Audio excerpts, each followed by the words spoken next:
Hey guys, so I'm showing you how to make thumbnails like Daithi De Nogla. Now we're going to be basing this particular thumbnail on this one right here. And I will show you how to make these right here as well. So let's go ahead and get right into this. This is kind of what our finished product should look like. I made this right before this video. And yeah, the first thing you want to do is File, New, 1280 by 720p. So let's go ahead and do this, 1280. 720p, and that's the preferred size for thumbnails. Let's go ahead and zoom out a little bit, close this. Oh, okay, that's good. And yeah, so the first thing you want to do is unlock this layer so that you can edit that, and we're going to leave that blank for now. Now you want to head over here to this tool right here, and you want to click and hold on it, and you want to choose the rounded rectangle tool.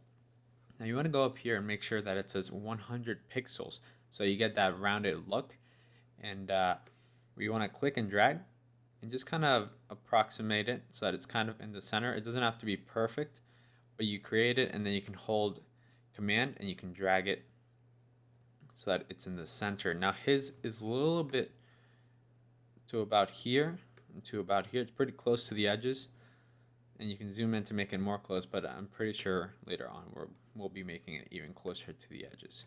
So let's go ahead and click enter there, and you're done with that rectangle, and you have that pretty much done. Now you want to double click on that rectangle layer, and you want to make it that green color that he has, or the color that you prefer. Although whatever you make it, you can change it at a later date. So you can just follow this and we'll choose the same color. So let's go down to a dark green of about there. Okay, and now we want to do that cool sunburst look that he has on most of his videos.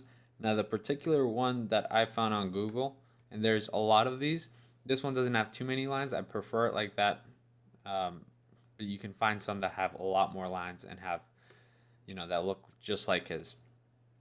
But for this, we'll be using this one right here. You can bring it in, you can resize it by holding down shift so that you don't lose the proportions. But for in this case, we want to lose the proportions because we want it to fit all the way. And if anything is coming out of this box, it doesn't matter. We'll fix that later on. So let's kind of make this centered. We'll probably change it in the future. You can see it's not too bright. So we can actually right click on the layer and duplicate it so that you have twice as much. And we can actually hold command and select both layers and convert to a smart object after double clicking it and or right clicking it, and you're gonna have one layer that is now the two sunbursts, right? Now you can control those two, and you can duplicate that again if you want it to be brighter, etc., etc. Now we're gonna go ahead and write the text. In this particular case, he doesn't use any special logo text, but you can see in other ones he uses the PNGs, and you can easily bring those in when you find them on Google. So yeah, let's go here, and we actually want to turn off the rounded rectangle layer so that we can actually just go ahead and write the text real quick, and there aren't any problems with that. So let's go ahead and write what is it that we're writing? Sandbox. So sandbox in all uppercase and then exclamation point at the end, and we can hold command and then we can hold shift while we resize it here so you don't lose the proportions of the text. And let's put it right about there for now. Let's go ahead and turn on back that layer. Now we can move it into place. It goes about there. And he has a stroke on it. I believe it's like a white stroke. And the thing about strokes is a lot of people use it because it just brings a lot of call to action to the text. It really makes it pop. And you kind of want that in certain thumbnails because you want to bring attention and obviously get more views. And you can see that there. So let's go ahead and real quick just bring in the Gmod logo and put that there in its place. So it goes about here. And all these different logos you can find, of course, PNGs on Google with a few minutes of searching. And let's go ahead and bring that under the, oh, we want the text all the way at the top, and then we want the Gmod logo right underneath it, I believe. Yes. And it's tilted a little bit more. So Command T. Right there, and let's resize it there, but let's go with that for now. That also has, everything here has outline, so let's go ahead and make the white outline there as well, and change the color to white. And you of course can change the opacity and the size depending on how you want it, but we're gonna go ahead and keep it like this for now. This probably maybe would look better with a little bit of the opacity down on the sides, but let's just keep it like that. Now let's make that stroke that's around the actual box. It's a black stroke, and the size or the opacity is just a little bit down, not too much. And let's go ahead and click OK here. And we pretty much got everything set up here. Now let's go ahead and bring in the explosion. And we're going to leave that for now there. This goes on top of the sunburst because of course we don't want that sunburst showing. The most important thing that you want to just make sure you have right is where the layers are at so that you don't mess anything up and something's not overlapping another thing that you don't want. And let's bring in the Buzz Lightyear. Now let's put that close to the corner depending on how much you want to show. Keep in mind that this is going to cut off right here in a few seconds, so maybe I can just bring it all the way, or yeah, I'll bring it all the way to the corner there. Now you can of course go ahead and use the eraser tool and double or click on it and then go ahead and just erase like that. But I really, for something like this, I recommend that you just go back to the rounded rectangle layer, and we're going to actually right click on it and convert it to a smart object.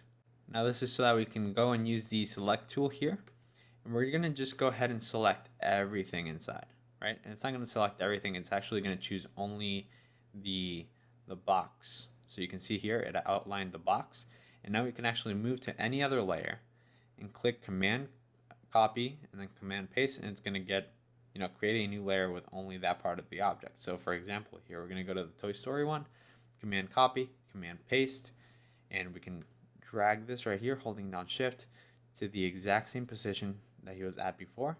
Try to overlap him perfectly. Right there, that's good. And we get rid of the other one that we had before, and you can see it's cut into the box and it looks pretty sweet. Now sometimes it's going to maybe make this a little bit white. It's not going to be perfect, but it's certainly easier than having to erase it from the beginning. So we can use the eraser tool right here. We click on the border and we hold down Shift so that it's a straight line, and we just drag down. And there we go, we fixed that one, and let's do the same thing here. So whenever you need to erase something like that, that's a great way to do it. And let's go ahead and resize this explosion here. Make it bigger. Let's put her about there. For this particular object or explosion, we don't have to do that same method. We can just go ahead and erase it real quick so you can see it that way too. We hold down Shift, make sure it's a straight line. We can increase the size of the eraser for the bottom one. And yeah, so you can add strokes to anything that you want. You can see that he has a stroke here on the Buzz, but on this particular one, and it wouldn't really look good. And I'll show you here in a second. You always want to see the object, it just doesn't really work. You can always play around with the inside and outside.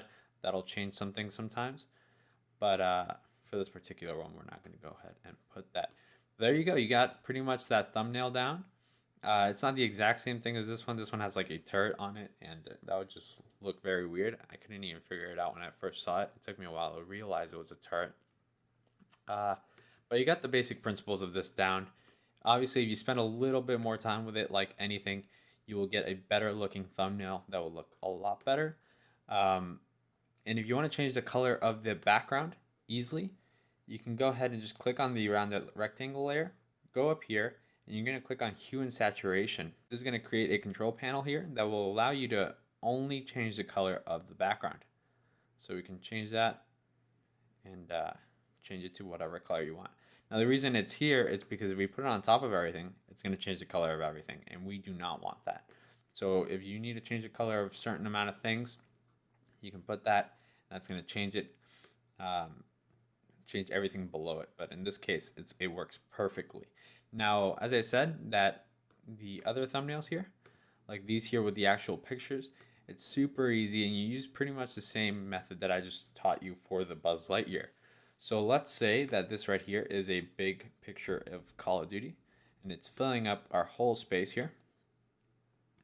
And we want just that part that fits in the circle to work. So let me get rid of all these layers here real quick. And even the sandbox one. Now, let's go ahead and turn the Gmod off. That's our wallpaper, let's say.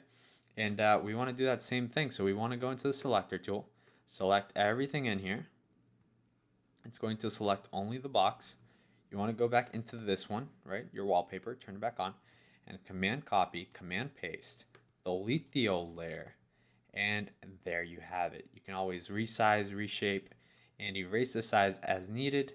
You can even just go ahead and back into this one and create the stroke on that one if you want to do that, so that it makes it easier and you don't have to erase anything on the side, so that the stroke you had before works better. But there you go. Those are the basic principles on how to create a thumbnail like Daithi De Nogla. Hope you guys enjoyed the video. If you did, please subscribe, support the channel. If you have any suggestions, feel free to message me. I can do tutorials on After Effects. I can do tutorials on pretty much anything. Thank you for watching.